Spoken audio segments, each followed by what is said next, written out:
Otero Pedrallo foi, sin dúbida algunha, o iniciador da xeografía galega.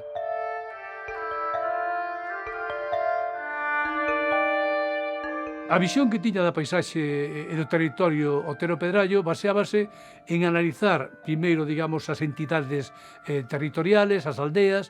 A partir das aldeas foi entendendo como funcionaban as comarcas.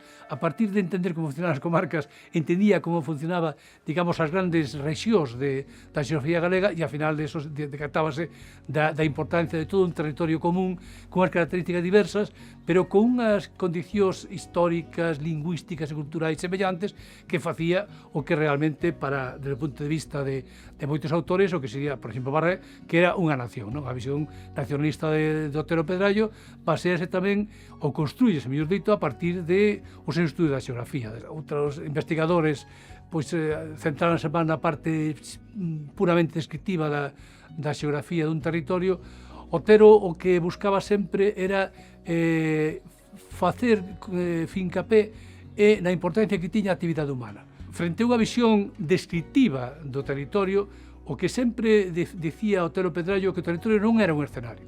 O territorio é o foito de unha interacción de variables ao longo do tempo, de elementos naturais, de elementos humanos, de elementos culturais, de feitos históricos. Todo iso va construindo o que é o territorio galego e a paisaxe galega. Eu creo que as ideas de Otero están vivas, as ideas sobre a paisaxe.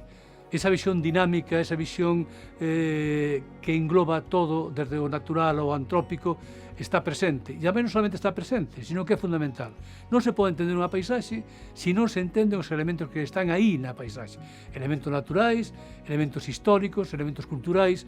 A paisaxe é o froito dunha longa historia inacabada. As paisaxes de fai 100 anos non son as de hoxe, pero todas son paisaxes vivas, son paisaxes cambiantes, son paisaxes nas que está escrito, digamos, o devalar da historia.